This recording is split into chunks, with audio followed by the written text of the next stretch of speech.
CBN Professional. Uma parceria com o jornal Valor Econômico.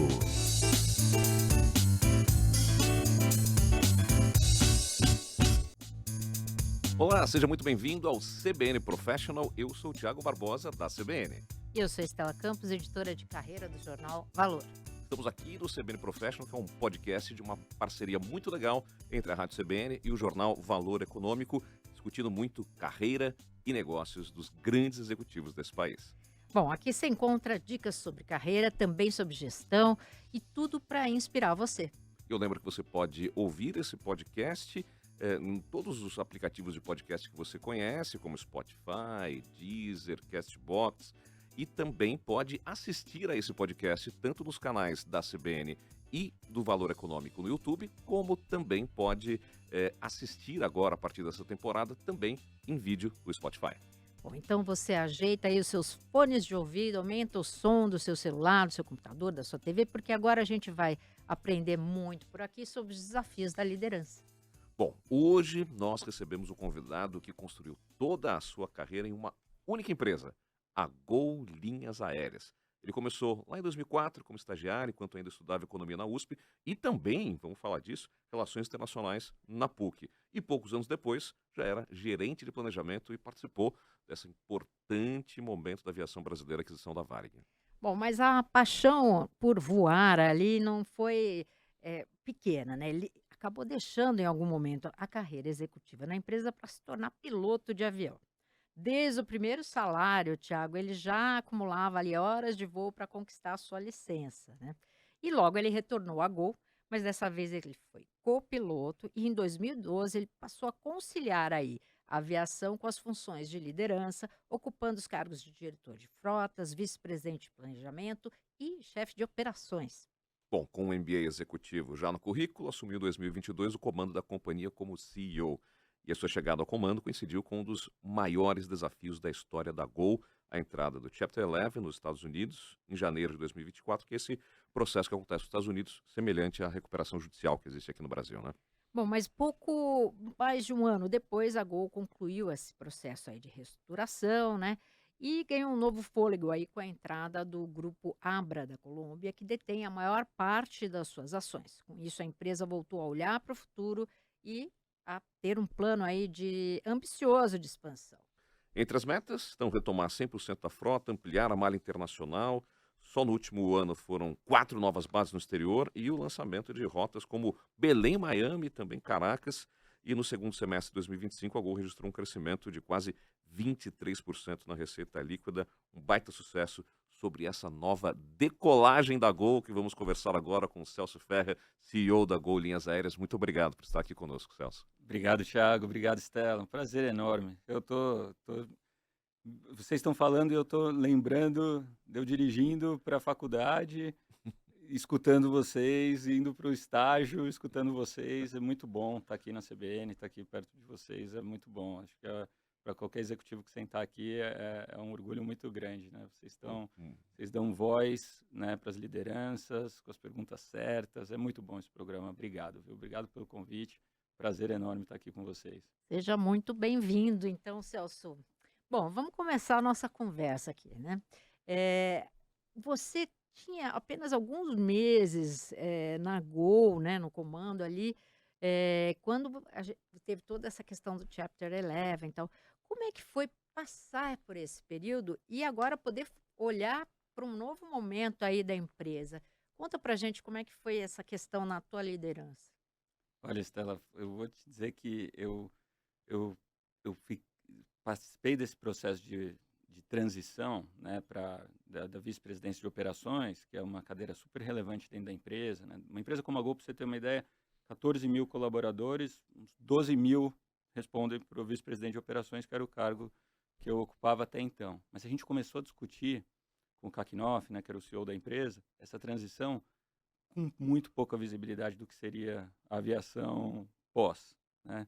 Então foi ali em começo de 22, você imagina que a gente Saindo da pandemia. Saindo da pandemia, mas ainda sem certeza das ondas, né? Que a gente teve aquela segunda onda lá que foi super forte também, que eu falo que a primeira a gente esperou, a segunda foi a pior, né? Quando a gente Uhum. começou a trazer um pouquinho de oferta, daí veio ali da variante Delta e não sei É o o quê. Omicron, né? Daí a coisa piorou e a gente não tinha certeza absoluta do que ia acontecer, né? O que a gente discutia era, e a gente demorou muito para decidir qual o momento certo de fazer a transição, que a Knauf tinha essa preocupação, né, de fechar o ciclo dele tão bem feito, aí de 10 anos, bacana, dentro da empresa. E chegou uma hora que a gente falou, não, vamos fazer a transição, porque a gente precisa colocar alguma coisa nova no ar e precisa movimentar essa empresa, mas era muito claro que a gente ia precisar endereçar a situação financeira da empresa, né? Para vocês Uhum. terem uma ideia, pandemia, vamos colocar um período de 3 anos, mais ou menos, para a pandemia, como se a gente tivesse perdido em vendas 1 ano e meio. Caramba. Então, em 3 anos, veio alguém e tirou 1 ano e meio de Metade do faturamento. faturamento. Uhum. É. E os custos ficaram lá, né? Então, a gente fez o máximo que pôde ali de diminuir custo, né? A empresa passou por uma negociação junto com os colaboradores que hoje eu entendo foi super bem sucedida. A gente não manter todo mundo, a gente chamava de hashtag ninguém desembarca, mas com salários reduzidos, né? Começar pela presidência, mas até os pilotos, né? Que foram quem mais sentiu, porque ficou sem o variável da hora de voo, né? Uhum. E mas os custos, a maioria dos custos ficaram lá, né? A gente sai com uma dívida ali no final da pandemia, com uma dívida igual à do pré-pandemia em dólares, que já foi um milagre praticamente, só que o dólar era 3,80 e agora o dólar era quase 6. Então, e a capacidade de gerar receita da companhia é muito atrofiada, né, naquele começo ali. Então, falou, a gente vai ter que fazer uma reestruturação grande, então eu já assumi com esse mandato. E daí é aquela discussão, vamos fazer como, né? Existe na aviação, a gente fala muito da reestruturação fora de corte ou a reestruturação em corte. A reestruturação em corte na aviação, usualmente se usa o Chapter 11 por ser uma recuperação judicial que trabalha muito com os stakeholders que têm proxy nos Estados Unidos, então funciona melhor nesse caso do que aqui no Brasil, e nossa dívida é toda lá fora, os fornecedores, a maioria tá fora e tem Uhum. operações nos É. Estados Unidos. Então, foi de 22 até 24, eu diria que foi um período de planejamento de como a gente ia resolver a questão do balanço enquanto dá vida de novo para a companhia, né? A gente chegou a ter, E tudo isso sem parar de voar, claro, né? exato, a gente chegou a ter 11 aviões voando só, dos Uau. 140, né? Naquele Caramba. período mais crítico, 2020, 2021. Mas nesse momento a gente já estava assim, com uns 60 aviões voando, de 140. Então, precisava voltar a voar de uma maneira lucrativa e tal. E esse foi o plano, assim. Eu falei, olha, a operação tem que dar resultado. Só que esse resultado não era suficiente para pagar todas as dívidas. Então, tem que crescer a operação. Então, vamos crescer a operação. Tal. Com os desafios que tinha de investimento, tudo chegou uma hora que a gente falou, não, vamos trazer todos os stakeholders, vamos tentar fazer uma consensual.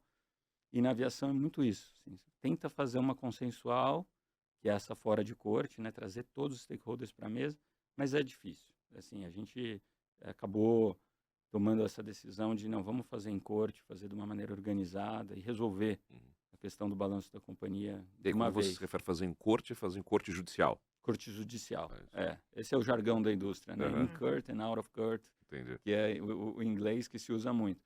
A gente tinha algumas empresas, né, que já tinham passado por esse período na época, a Latam, Aeroméxico, a Avianca, a gente via que elas estavam com muito mais fôlego para enfrentar essa fase Depois que tivesse passado por esse processo. de crescimento, de retomada do que nós, né? Então, de fato, o Chapter 11 nosso já foi vendo o que tinha acontecido com as outras empresas e o que poderia ser feito de reestruturação para deixar a empresa em condição de crescer. Agora, imagino, Celso, que como é que você estava, você é um funcionário de carreira, né? Como a gente contou aqui no começo, então você conhecia todo mundo ali dentro, né? Como é que foi? Você atravessou esse período mudando para uma liderança mais ampla, e como é que você envolveu as pessoas nessa recuperação? Porque imagino que é insegurança, né? É o burburinho, né? As pessoas estão ali.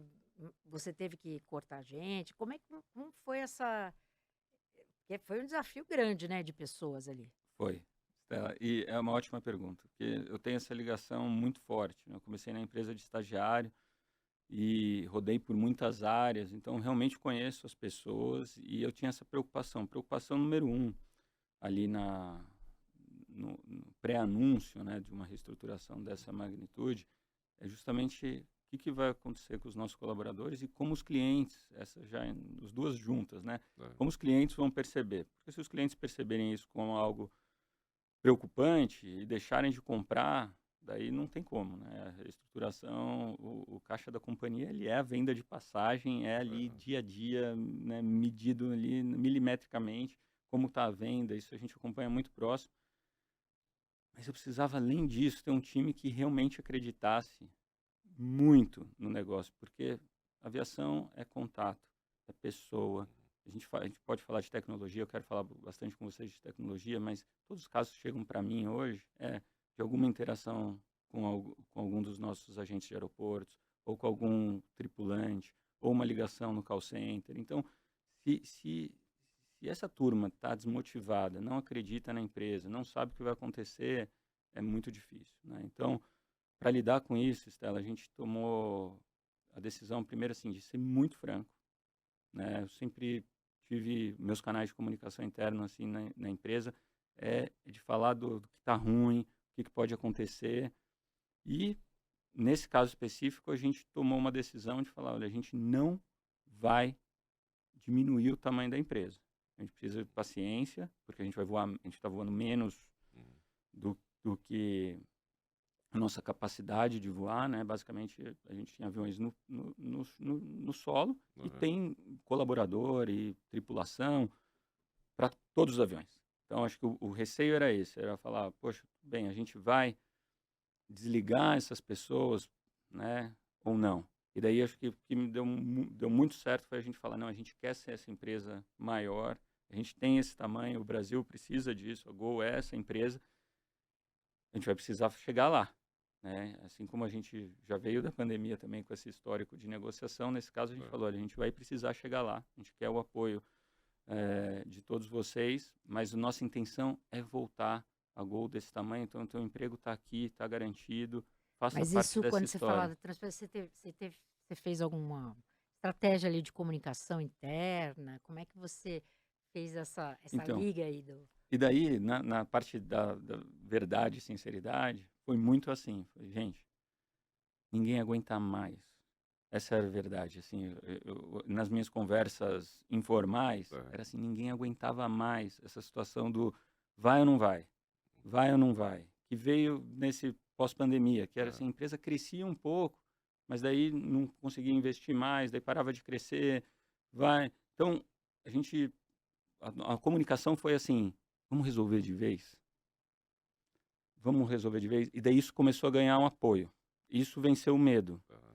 Esse apoio de falar assim, nossa, ainda bem que esses caras, né? Eu sou um dos caras. Mas assim, ainda bem que esses caras vão fazer isso. Porque agora vai resolver. Né? Então teve aquele frio na barriga do anúncio. Né? Eu lembro do meu vídeo do anúncio, assim, acho que a gente gravou 15 vezes, né? Pra ver. E depois ficamos com a primeira versão. Com a preocupação assim, de escolher as palavras de certas. escolher as palavras certas e tal, e falar, pô, como que isso... E daí, mas nas conversas e na liderança, no cascateamento dessas informações, era muito isso, falar, pessoal, é um anúncio, é uma reestruturação pesada, a gente precisa de vocês, a companhia vai voltar a crescer, mas a gente precisa resolver isso de uma vez. Né? E isso pegou, viu, Stella? Acho que pro teu ponto, acho que isso que pegou, assim, de todo mundo falar, que bom, eu não aguento mais, sabe?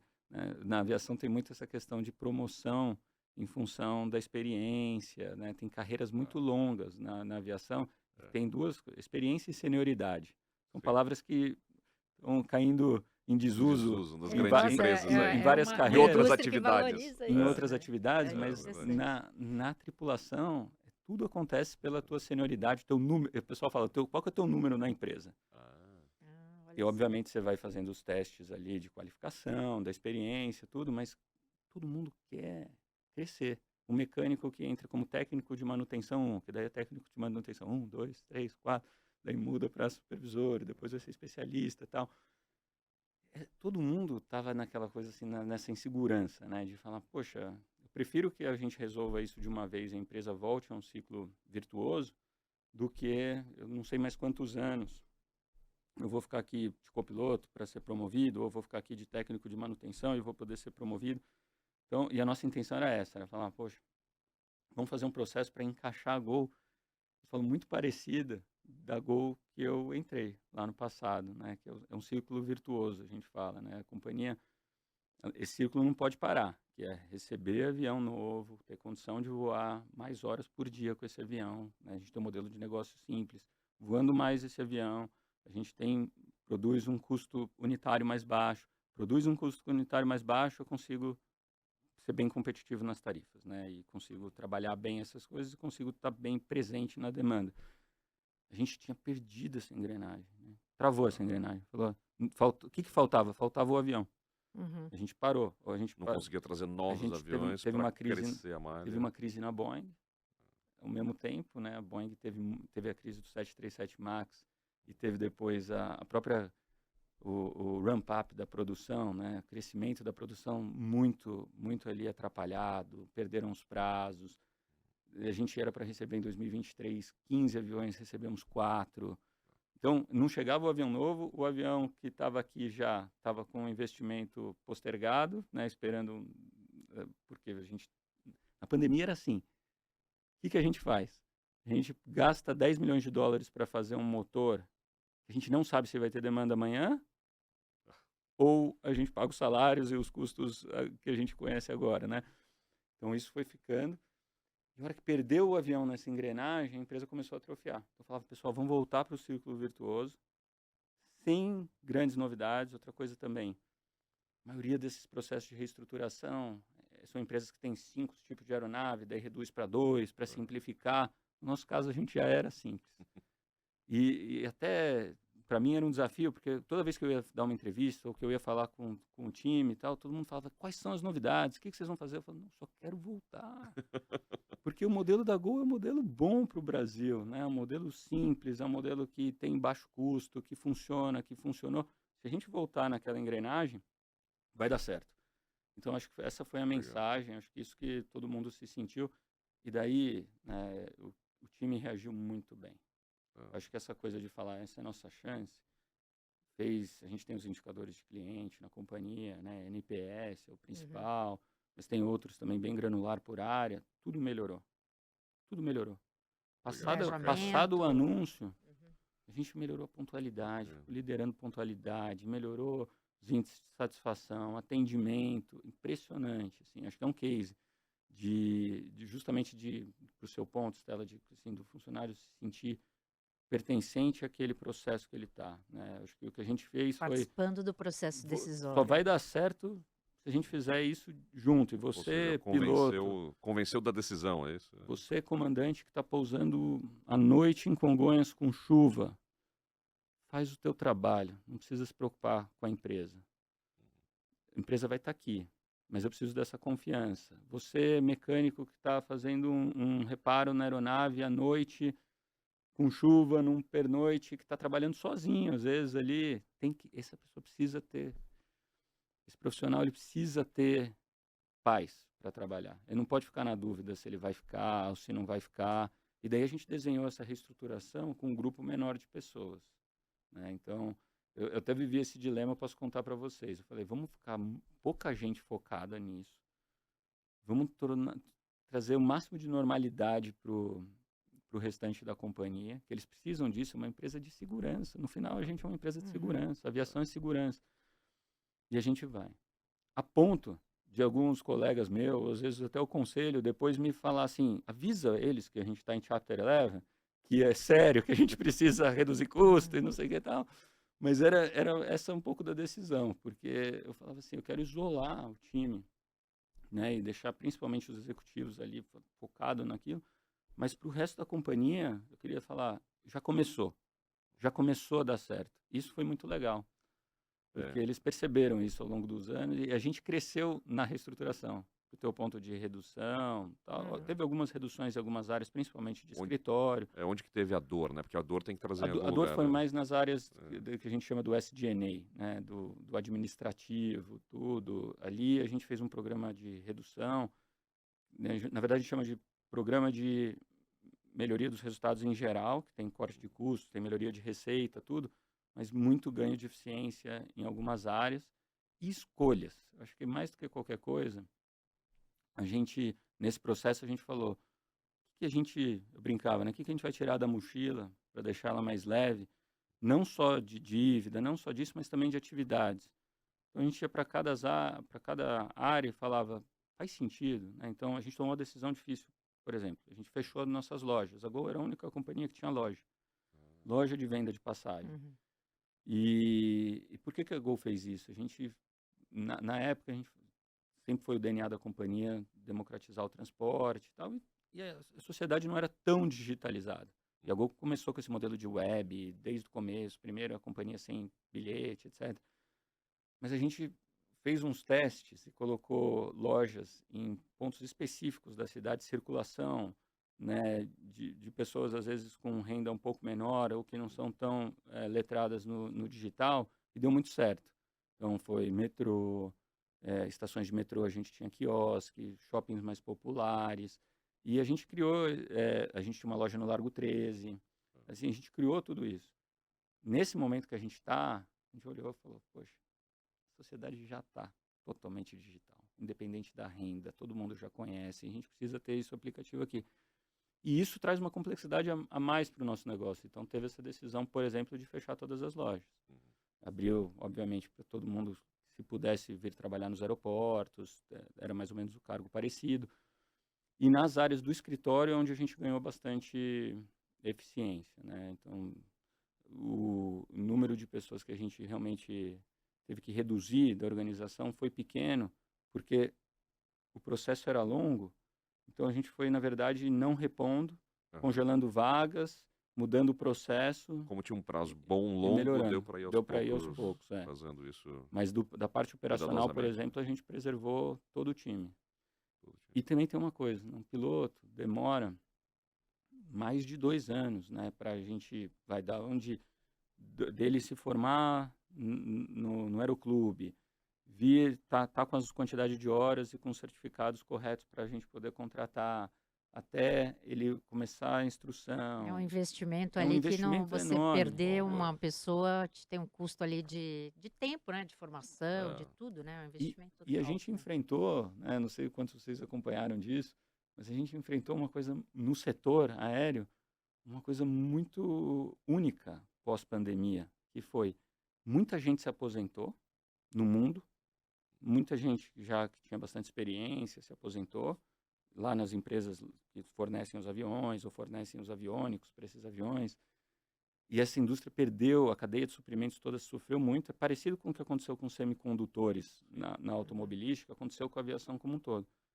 E muitos pilotos se aposentaram também. Aqui no Brasil menos, É. mas principalmente nos Estados Unidos e na Europa foram oferecidos Aqueles programas programas de redução. de E daí quando redução. voltou, faltou Falta mão de obra. mão de obra, tanto mão de obra técnica, de formação técnica para mecânico, tudo, quanto para piloto. Então a gente viveu, durante esse período que a gente estava, também o mercado mais aquecido possível de pilotos, né? E as empresas aéreas estrangeiras mundo vindo roubando tentar a contratar É, daqui e gente tal. indo trabalhar no Oriente Médio, né? Um monte, né? De Um piloto. monte. Então a É. gente falava, tem que ter um ambiente bom aqui, tem que ter perspectiva. E eles se sentirem valorizados de que a empresa não vai a qualquer crise ter que demitir para depois recontratar. Isso é lição aprendida, né? A gente sofreu com isso no passado já. A gente, na indústria aérea, a gente precisa saber que a gente vai viver esses ciclos. Eu falo assim, a gente tem que estar mais bem preparado para a próxima crise. Mas a gente enfrentou muita coisa nesses Impressionante. 24 anos aí de E Gol. nesse aprendizado, acho que tem muito dessa comunicação direta com as pessoas, né? Porque, inclusive, agora me chamou a atenção, né? No seu LinkedIn, você publica lá vários trechos e tal, das lives que você faz, viagem pelo Brasil, fazendo, e ao mesmo tempo tá lá com as pessoas em loco, mas ao mesmo tempo falando com todo mundo na live, né? Assim, e eu imagino que você seja um dos executivos que a gente mais percebe uma proximidade, já que você foi estagiário, pilota, conhece todo mundo Como é que é esse asset para ser um executivo que consegue falar com todo mundo desse jeito? Tiago, obrigado pela pergunta, porque uma vez eu tive que fazer para o meu MBA, eu tive que fazer um essay, né, uma apresentação minha, e falou assim, o que você acha que você tem que muda isso? Eu falei, cara, eu tenho esse negócio da proximidade, porque, pô, eu entrei de estagiário, fui analista 1, analista 2, analista 3, fui todos os cargos que a empresa tem, praticamente eu fui. E eu sou muito relacional, então eu fiz amigos muito em todas essas áreas. Pessoas, eu falei, na aviação as pessoas ficam bastante tempo. Estão lá ainda, Até hoje. estão lá. Alguém que chega para você, você Então, foi meu estagiário, está aqui como presidente. e eu falo, o pulso da companhia está ali, né? Então, tanto isso quanto o fato de eu ser piloto e de fato voar, estar próximo, isso sempre me deu muita legitimidade para crescer. Você falou aí da minha história. A partir de quando eu voltei a ser diretor de frota, eu me vi em várias situações onde a gente estava discutindo uma coisa, eu falava, olha pessoal, eu não concordo com vocês, acho que é isso. E daí todo mundo, mas por que você acha que é isso? Porque o nosso pessoal está falando. E daí deixava os diretores das outras áreas com aquela cara de tipo, nossa, eu não sei disso. E isso aconteceu muito, porque dá muita legitimidade você realmente ter essa proximidade, né? E eu tive isso igual desse exemplo do mecânico à noite, né? Que quando você está viajando como piloto, você conversa com as pessoas nesses horários, você entende o que está acontecendo de fato na companhia. Então isso, quando eu fiz essa reflexão do MBA, eu deixei muito claro, eu falei, isso sou eu. Essa marca de proximidade sou eu. E o negócio da live veio por conta da pandemia. Porque daí na pandemia a gente fez muitas lives, né? O Kaki, na época, que era o CEO, ele se comunica super bem, ele começou com esse negócio de live, eu herdei isso. Daí quando chegou a minha vez, eu falei assim, eu já sei o que eu vou fazer. Eu vou visitar as bases, que é o que eu gosto de fazer, e vou levar o aparato da live comigo, porque daí eu faço a live de lá. Então, normalmente o que eu faço é, eu vou numa base da Gol, por exemplo, Brasília, que foi a última. Chego um dia antes, converso com o time, marco reuniões com todas as áreas que tem ali. Normalmente a gente tem área de manutenção, área de aeroportos, área de clientes, loja, equipe comercial, num aeroporto como Brasília, numa cidade como Brasília. Visito todo mundo, se der a gente janta junto, almoça junto com a liderança, faz ali e depois junto todo mundo e fala, ó, vamos fazer uma live falando o que é Brasília para Gol, o que a gente pode fazer. E isso foi muito legal. Essa é uma marca... Na verdade é um híbrido, né? É. Um pouco do presencial e um pouco A da gente live. fez esse híbrido, mas eles adoram, porque é uma maneira deles mostrarem o trabalho deles para o restante da Gol também. Então a gente faz vídeo antes, manda o pessoal antes para falar assim, o que tem de legal na base Brasília? Poxa, a base Brasília a gente tem uma diversidade bacana de pessoas que vem gente do Brasil inteiro para cá, a gente atende todos os tipos de clientes, a gente agora está aprendendo a lidar com mais passageiro internacional, que é da onde a gente está expandindo. Dá esse microfone para eles, dá essa presença, isso flui muito bem nas redes sociais internas da companhia. Assim, né? Eu sinto que hoje o colaborador também quer falar mais do que no passado. A gente tem esses portais, redes sociais dentro da companhia.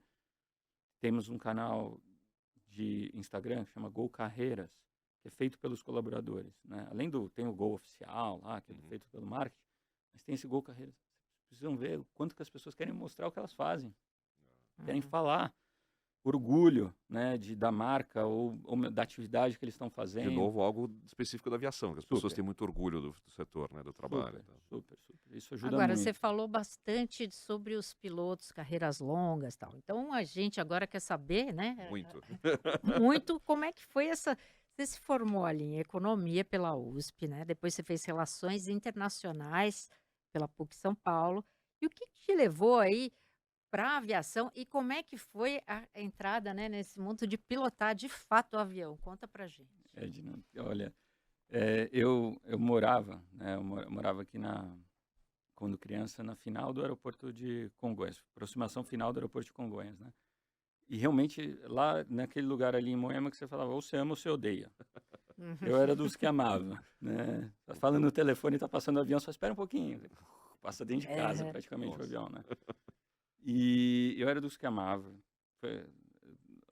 Fazer uma história curta aqui, mas assim, sempre foi, todos os meus cadernos da escola tem avião, tudo. Era só isso. Minha vida era querer ser piloto, não tinha nem dúvida. Eu tinha um primo, que tinha uns 7 anos mais velho que eu, mais ou menos.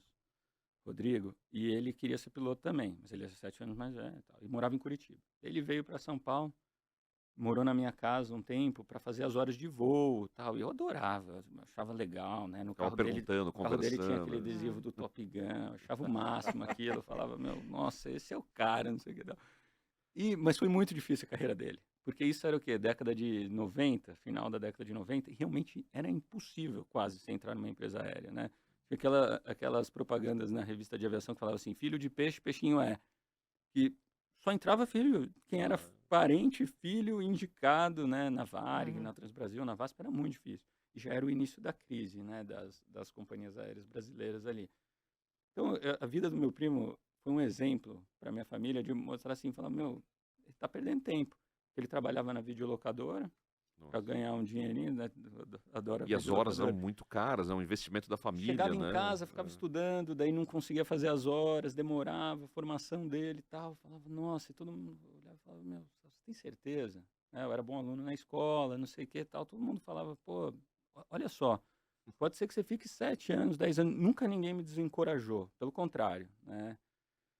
Minha mãe, minha irmã, meu pai, todo mundo sabia que aquilo fazia sentido para mim, mas acho que foi uma decisão bem racional mesmo. Falei, cara, não dá, a gente não tem dinheiro para pagar uma escola fora, tem gente que faz formação fora, ou para pagar todas as horas de voo num tempo curtinho, vai ficar num hiato aí.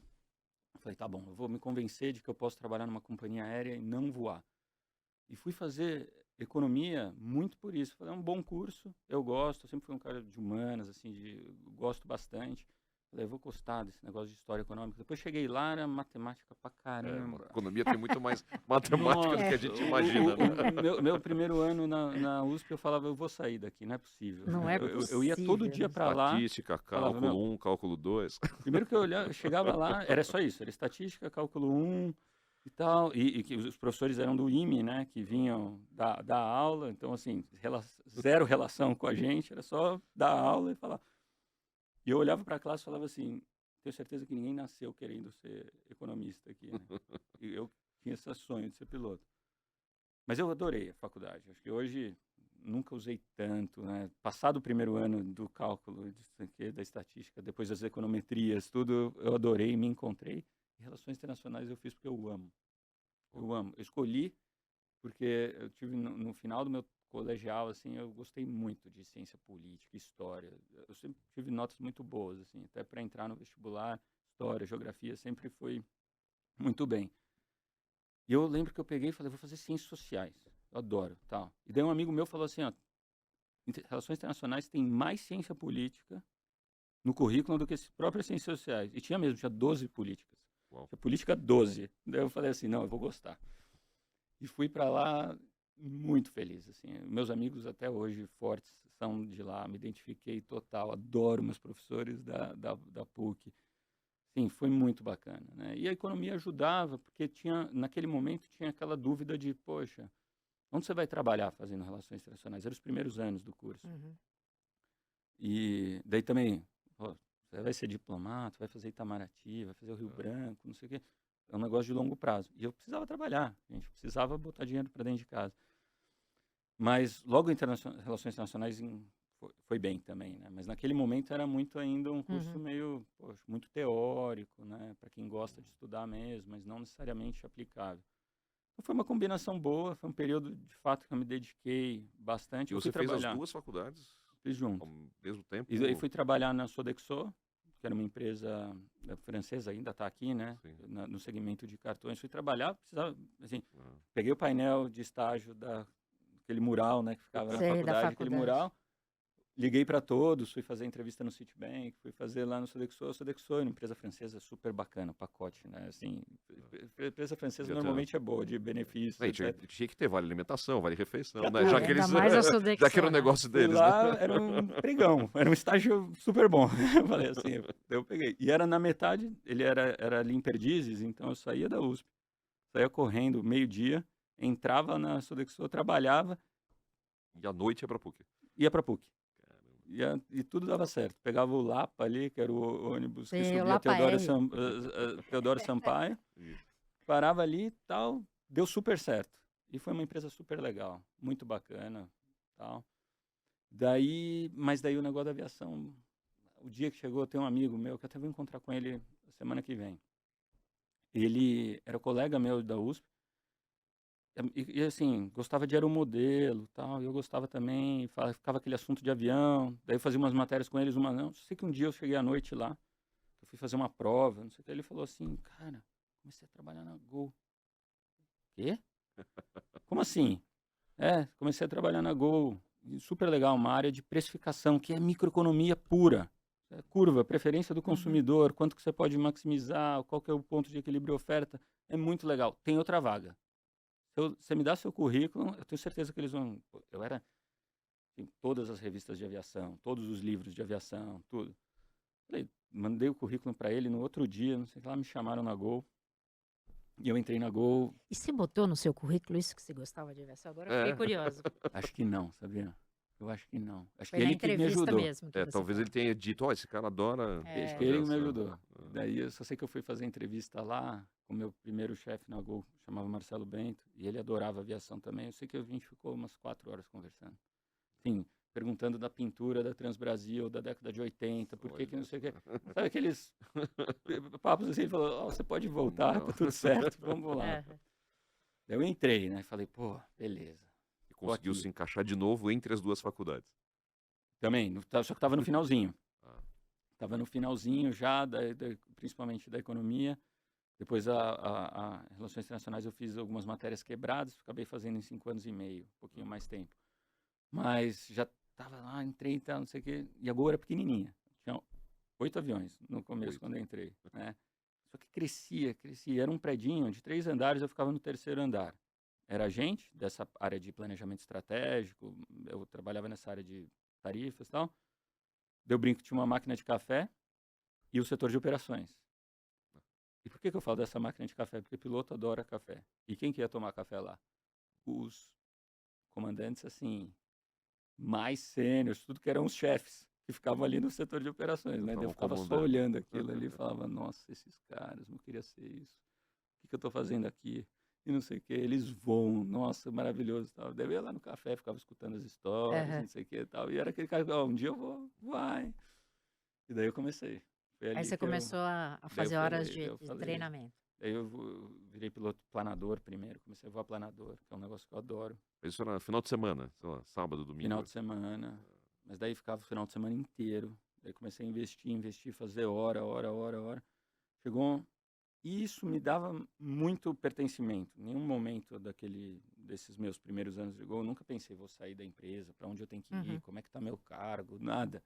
Era só assim, tem que ser bom, tem que trabalhar e vai dar certo. Não sei onde isso vai, mas tá dando certo. E isso, todo mundo que me pergunta, assim, mesmo na Gol, né, fala assim, cara, o que eu faço? Onde você se apoiou?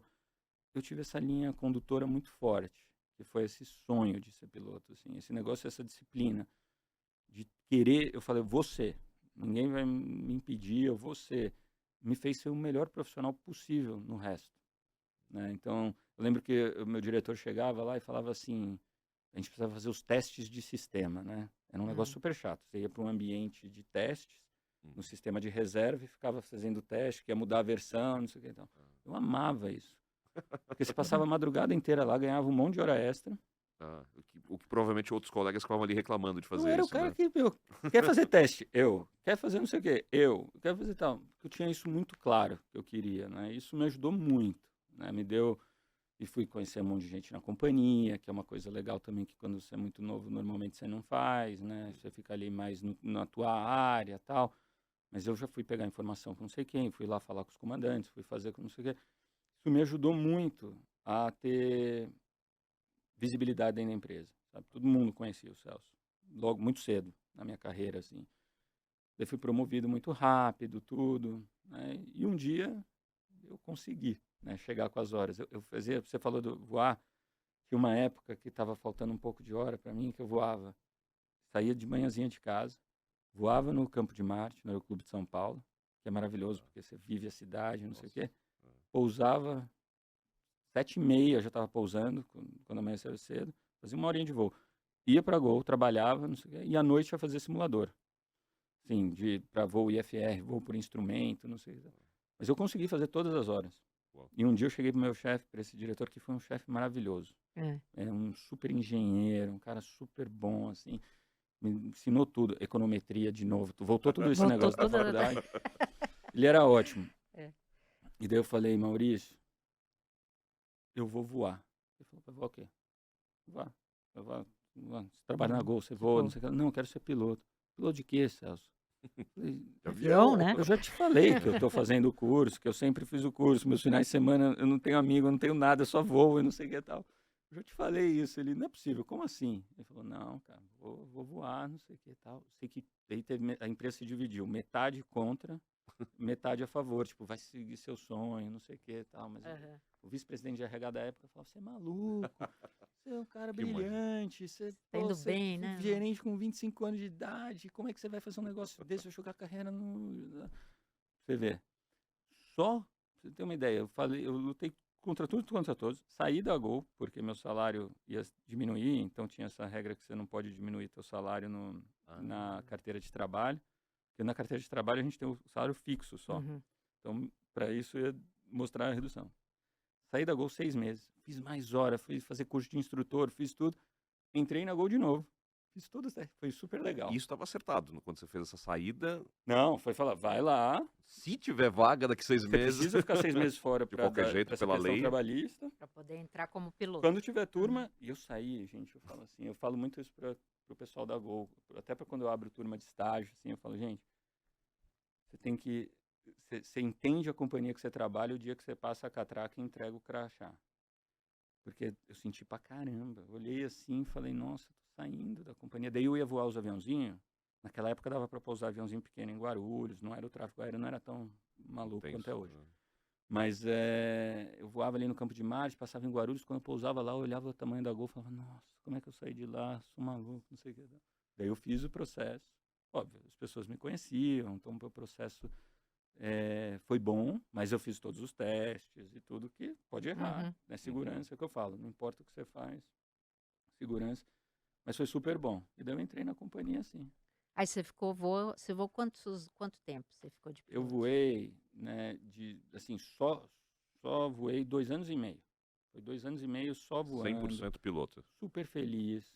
E daí uma coisa bacana, né, que o pessoal falava assim, o que você sentiu? Porque você já conhecia, eu tinha contato com o presidente da empresa na época, minha área era essa área de planejamento financeiro, tem muita visibilidade dentro da empresa. Você viu tudo aquilo, como é que você está feliz sendo piloto? Eu estava feliz. Gente, eu casei.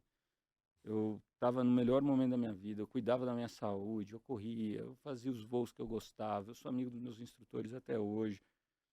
Foi um momento muito especial, eu adorei. Falei assim, eu tô realizado. Nunca tive essa coisa de, não, eu preciso E voltar, ali com tal. que idade, mais ou menos? Eu tinha ali 30 anos. 30. E o que te 28 fez aos voltar 30. para o corporativo? É. Como é que foi? Pois é, foi um negócio que eu estava bem. Falei, pô, Então, Isso tem uma nova virada aí, isso, depois de 2 anos e acho que meio. vale a pena falar uma coisa com vocês. Isso é uma coisa muito bacana que eu discuto com as novas gerações e toda essa coisa de, pô, eu quero entrar na empresa, eu quero virar presidente. Bem ou mal, eu virei presidente muito novo. Então eles olham para mim e falam assim, cara, como é que você fez? Desde o primeiro dia você queria ser presidente? Não. Façam as coisas que faz sentido para você o tempo todo. Para mim deu muito certo. Assim. Eu nunca tive um plano muito assim, eu quero fazer isso, depois aquilo e tal, mas eu fiz tudo muito intenso. E acabou dando muito certo nesse sentido de viver essas experiências de verdade, sabe? Assim, de ser piloto de verdade, de entender o que acontece de verdade e ver tudo isso. Mas, pois bem, né? Tava feliz, de novo, casei, fiz a continha, falei, quanto que eu vou ganhar na minha vida como piloto Nossa. versus o quanto eu poderia ganhar quanto executivo? Eu falei assim, executivo tem vida curta. E outra, tem probabilidades, né? Em todas as cidades. Aqui não, aqui você consegue, é um baita emprego, piloto. Né? Você pensar, eu falo para um No jovem longo no Brasil prazo. que quiser, você entra ganhando um salário bem acima dos salários de entrada, depois, e você fica muito tempo, né? Você se aposenta com mais de 60 anos, 65, a gente tem pilotos na Gol com 70 anos. E as carreiras hoje em dia não são tão longas. Então eu falo assim, ó, economicamente estou resolvido. Lado financeiro estou ok, né? Eu fiz minha planilha lá, falei, estou tranquilo, estou feliz. Daí me liga um dia, eu estou num curso de piloto, me liga o CFO da Gol, o vice-presidente de finanças, que era o chefe do meu chefe na época, e falou: Celso, tudo bem? Tudo bem. Você consegue vir aqui qualquer dia? Não sei o que lá. Eu falei: lógico, vou, tal. Deu 5 minutos, ligou a secretária dele e falou: onde você está? Ele falou: você pode vir aqui agora. Eu saí, estava ali numa escola de aviação que a Gol alugava para ter as aulas. Fui lá conversar com ele, ele falou: e aí, o que você está fazendo? Estou voando. Não, isso eu sei, mas e aí, que é o teu plano e tal? Pô, vou fazer um mestrado. Estava aplicando para fazer um mestrado super legal, para falar de relações internacionais na aviação. Aham. Eu Ligar queria as falar que duas coisas ali, tem um né? lado idealista, que existe cooperação. Tudo que tem a ver com segurança, existe muita cooperação. E tem o lado realista da teoria de relações internacionais, que é briga, competição. Eu ia fazer meu mestrado sobre isso, na PUC e na Unicamp. Um mestrado super bacana que tem lá. Eu falei isso para ele, ele falou: cara, não, vem fazer o MBA da vida real. A gente vai fazer uma reestruturação. Tem uma vaga que é tua cara. Você trabalhou em finanças, trabalhou com tudo isso, e agora conhece de avião. Você vai ser o diretor de frota. Vai ser excelente, vai dar certo. Eu falei: como assim? Não. Eu vou casar, Léo. Falei para ele, chama Leonardo, né? Leonardo Pereira. Falei: Léo, eu vou casar. Ele falou: vai casar quando? Eu falei: sábado, isso era, sei lá, Nossa. quarta. Não, porque eu precisava anunciar segunda, Celso. Falei: bem, mas deixa eu pensar, eu tô num Aham. momento assim e tal. E ele falou: não, a gente vai anunciar segunda, você precisa estar aqui e não sei o que e tal. Só sei que no final eu negociei para vir na quarta. E daí minha lua de mel foi bem curtinha. Nossa. Foi de sábado a Gente. terça, é isso? E daí minha condição foi falar: eu preciso voltar a voar. Ele falou: não, todo aquele pessoal que era contra o negócio de voar e trabalhar aqui, todo mundo foi embora. Você pode vir aqui, voa o quanto você quiser, você vai trabalhar, você precisa me entregar o que eu preciso, não sei o que e tal. Eu falei: beleza, legal, vamos lá, vou ajudar. E fui lá para viver de novo aquele momento intenso, de maneira bacana, foi super bacana. E a assim, função foi cuidar da frota toda, é isso? eu falo que é uma das posições onde eu mais aprendi. Ali foi acho que a gente tem que olhar para trás e falar assim: qual foi a atividade que você fez que realmente, na bifurcação ali, fez você ir para o lado de, ok, você vai crescer e Uhum. vai ter outros cargos e vai crescer profissionalmente, ou você vai provavelmente continuar aqui. Essa foi a área, porque entrei, né, a Gol tinha acabado de comprar o Webjet, olhou para mim e falou: olha, você vai ter que fazer o seguinte, acabar de devolver os aviões que eram da Varig, porque a gente estava desfazendo dos aviões mais antigos da Varig Aham. e dos grandes aviões. A gente teve 767, voava internacional, tinha que devolver esses aviões para os arrendadores. Reestruturar toda a frota da Webjet, que é basicamente devolver ou vender os aviões que eram da Webjet. Enquanto isso, tem a Gol, que você tem que cuidar da frota e tal. Nossa, foram 2 anos muito, muito intensos. Mas ali é onde eu conheci todas as pessoas que agora no Chapter 11 eu tive que negociar. Uhum. Então, a principal coisa do Chapter 11 foi renegociar a frota, né? Foi garantir que os aviões ficassem aqui para a gente poder voltar a crescer e poder tudo isso, que essa história bacana que eu contei para vocês. E as pessoas eu conheci naquele momento. Então, eu digo, ali que me fez eu ser alguém que trabalhasse também muito para fora da companhia, não só para dentro. Meus cargos anteriores eram sempre muito de estratégia, financeiro e tal. Ali foi onde eu falei: não, agora eu estou lidando com os principais fornecedores da companhia, credores, etc. Ali que foi onde separou. Eu falei: ali foi... E você virou CEO com quantos anos? Você falou que foi jovem, eu quero saber. Olha, eu fui CEO com 39, Bem jovem. né? Menos de 40. Raro. Embora o Constantino Júnior fundou e foi CEO da Gol com 31. Daí ele fala: ah, Celso, tá bom, vai. Ele brinca assim, mas foi com 39. Foi super... E eu falo, é muito isso, assim, eu falo, não é uma história de entrar e querer ser presidente. É uma história de viver cada momento.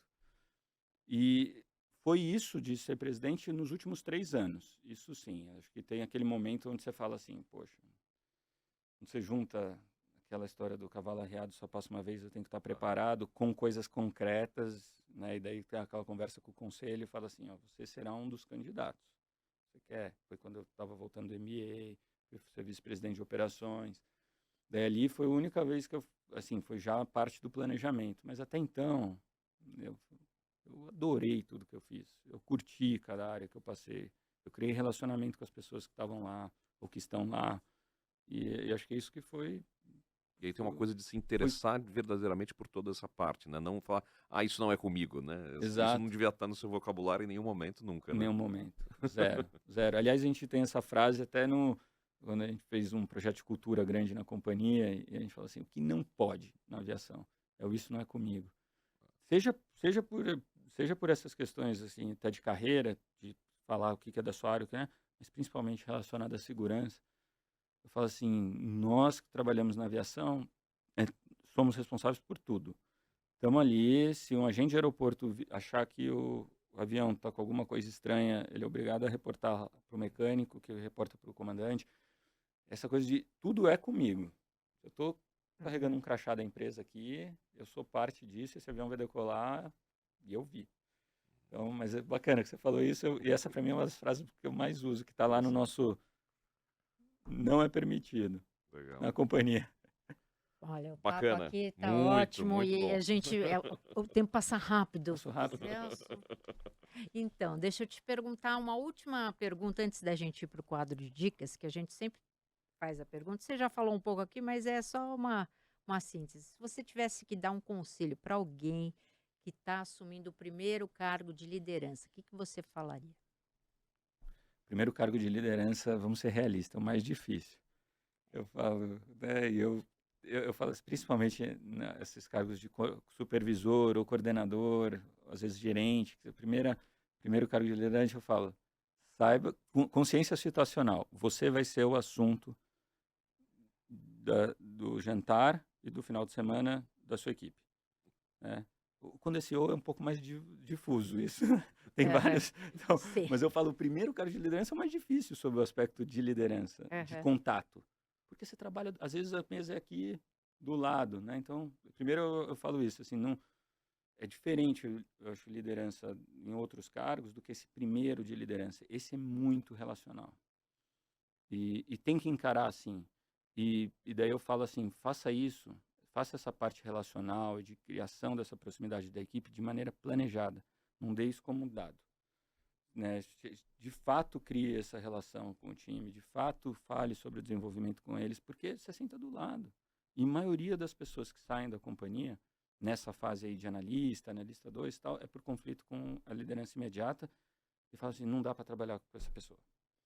A gente entrou numa rota de conflito. Então, esse é meu conselho, é falar, não dê como dado a parte relacional e de criação dessa liderança próxima, porque você está próximo, mas pode ser que você não esteja... Você está próximo fisicamente, mas pode ser que você esteja muito distante. E daí você só fica passando, faz isso, faz aquilo. Isso não... E ninguém mais suporta isso. Então, essa seria a minha grande dica aí para quem está começando nessa primeira liderança aí. Ótima dica. E queremos mais.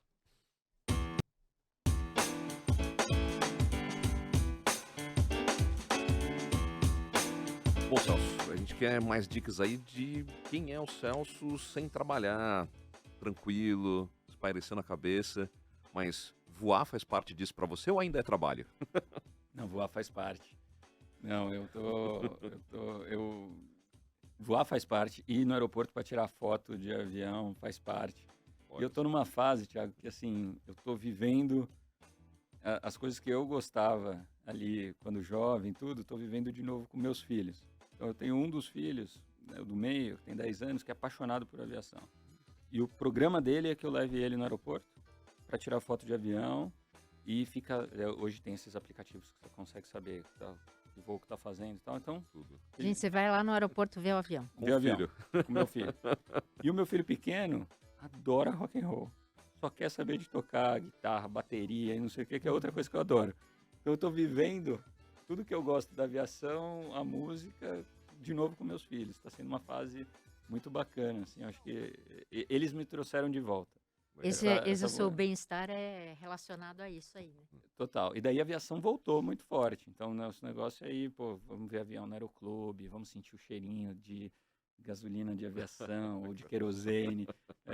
Essa coisa, assim, já voltou muito forte. Assim, eu adoro. É óbvio que quando eu estou voando pela Gol é diferente. Mas, olha, qualquer piloto pode estar num momento difícil da carreira, pode estar... Entrou lá na hora que está decolando, na hora que vai pousar, ele está vivendo a mesma sensação que ele viveu ali no aeroclube quando viveu a primeira vez. E teve um brigadeiro da aeronáutica, que era amigo meu, lá, quando eu comecei nessa coisa de piloto, ele falou, o dia que você decolar um avião do Santos Dumont, até falou do Santos Dumont porque é Rio de Janeiro e tal. O visual é espetacular. Visual espetacular, ele falou assim, e não sentir nada, se aposenta. Para de fazer aquilo, você não serve mais para aquilo. Então, para te falar assim, a aviação vai ser sempre Também uma coisa para esparecer. paixão total. Eu consigo ver bem isso, assim, então eu consigo viver bem esse lado e separar. Outra coisa que eu acho que é legal é assim, não dá para trabalhar nesse lugar, na aviação, e ficar separando muito o que é trabalho, o que é família. É muito intenso. Não tem um final de semana que não acontece alguma coisa com algum cliente, que não chega para mim, ou que tem alguma coisa em algum aeroporto que ficou fechado. Além da parte financeira que a gente falou, a aviação em si, 100 mil pessoas por dia, acontece de tudo. Então, eu falo, se a minha família não comprar essa ideia e não viver isso, a minha esposa era da Gol, tá? Olha só. Então, depois ela saiu, mas ela já trabalhou com aviação. Conhece as pessoas quando você fala em casa. Eles adoram, porque senão ninguém ia aguentar. Não, o pai é totalmente... Mas tem alguma dica mergulhado agora nisso. de livro, música, já que falou que você gosta de tocar guitarra, o que você gosta de ouvir? Olha, eu gosto muito dessa parte de rock clássico, né? Dire Straits, eu gosto de Led Zeppelin, eu gosto de AC/DC, eu adoro isso. E tá nessa fase do meu filho, que eu falei de rock pesado, tá super bem. Mas eu tenho uma música que virou um hino lá em casa e que tem a ver com essa coisa da aviação, que é do Foo Fighters, o Learn to Fly. Ah, Que eu diria que essa é uma dica que eu deixo que tem a ver com a minha história, tem a ver com essa fase bacana que a gente está vivendo lá em casa também. tem algum filme, alguma série que você está vendo? Olha, você falou de livro, antes eu vou falar de livro, porque Boa. eu peguei um livro esses dias para folhear, que foi um dos livros mais legais que eu li na faculdade, e por conta do momento que a gente está vivendo, eu falei, cara, deixa eu ler alguma coisa aqui, que é a Diplomacia do Kissinger, né? Eu acho que esse livro é para entender o que a gente está vivendo hoje, para entender essa história, né? Ele é um autor, a gente fala de teorias do realismo de relações internacionais, né? Ele é super. E essa nova ordem mundial que a gente está vivendo, então foi um livro que eu recentemente assim fui lá, né, na prateleira do Desempoeirou. pó dessa faculdade, né, que só tem ali Hobsbawm, tudo. Por isso que eu adoro relações internacionais. Peguei esse livro e é uma dica que eu dou, porque eu acho que vale muito a pena agora. Legal, ótimo. Mas olha, eu não sou tão de série. Tá. Eu não tenho uma série boa para te falar, assim, eu não sou... Eu realmente... eu não estou reclamando, não. Mas o trabalho é intenso a ponto de, assim, eu tenho muito pouco tempo hoje para... Nem voando a trabalho. Ler eu gosto por Voando conta como de... executivo. Ler eu consigo, porque eu estou voando, Aham. porque eu estou em deslocamento, tudo, mas, assim, essa coisa de sentar e conseguir assistir a série eu não consigo. Faz muito tempo que eu não tenho... Aliás, você contou pra gente antes de entrar no ar, né, que você já voou, trabalhando, você dormia muito no avião, imagino que você lia muito também. Quanto tempo você ficou, contou pra Voando, gente? Foi quando nasceu o meu segundo filho, o Matheus. Eu era vice-presidente de estratégia da companhia, então era responsável pelas alianças, tudo, e estava fazendo meu MBA fora. Aí foram 62 noites em um ano, em avião, né? Eu falo 2 meses. Depois é que eu fiz a conta, eu falei, nossa, eu fiquei mais de 2 meses morando na minha casa sem do avião. E voltando para cá e voando na Gol, né? Só que os voos que eu faço na Gol são voos mais curtos, né? Não faço...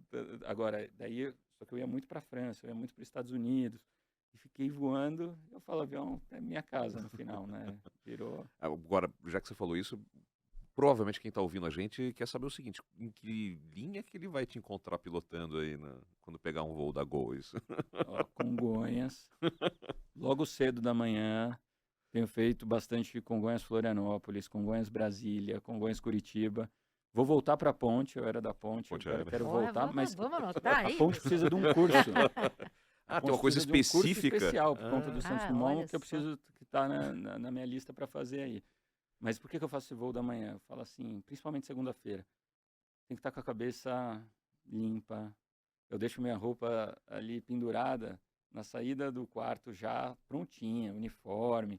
vejo como que vai estar a meteorologia no dia seguinte, já começo a voar antes, durmo bem, acordo na hora certa, vou para o aeroporto piloto, total. Não vejo e-mail do que está acontecendo, não sei, óbvio, WhatsApp eu olho se tem alguma coisa urgente, mas porque daí eu vou para Congonhas, saio de casa 4 e pouco, chego lá às 5 para se reunir com o briefing, tudo, às vezes é 1 hora antes a tripulação chega, pega aquele bastidor ali, o que está acontecendo, para começar a decolar entre 6 e 6h40. E o melhor disso é que eu consigo estar 10h30, 11 horas, eu já estou no escritório fazendo reunião. Então, é muito bom ter Congonhas aqui perto, né? Ajuda muito para Aí, conseguir learn to essa fly, vida né? mista aí. Isso aí, Learn to Fly. Celso Ferrer, CEO da Gol Linhas Aéreas, muito obrigado por ter estado aqui com a gente e compartilhado não só tanto conhecimento, como tanta paixão também. Obrigado. Legal, Thiago. Obrigado, Stella. Um prazer. Estou aqui à disposição. Venham voar com a gente. Estou muito feliz de fazer parte desse programa com vocês. Obrigado. Muito obrigado. Esse foi Celso Ferrer, então, CEO da Gol Linhas Aéreas, com a gente aqui no CBN Professional. E quanta história, hein, Stella? Obrigado, Pois hein? é. Baita conversa. Stella, muito obrigado pela companhia, por essa conversa aqui em mais um CBN Professional. Até a próxima, hein? Obrigado e até a próxima, sim. Então é isso. Só para a gente encerrar aqui o CBN Professional de hoje, mais um episódio muito bacana dessa nossa 10ª temporada. Eu conto que você pode escrever para a gente, mande mensagens, dicas, ideias, críticas para CBN Professional, tudo junto, @cbn.com.br. E também queria só chamar todo mundo aqui que participou com a gente. Os trabalhos técnicos desse episódio são da Débora Gonçalves e da Priscila Gubiotti, sonorização do Cláudio Antônio. E tivemos, claro, roteiro, produção desse episódio, feitos pela Estela Campos, pela Bárbara Nor, pela Rafaela Zamboli e pela Ellen Menezes. Eu sou o Thiago Barbosa e a gente se encontra no próximo CBN Professional.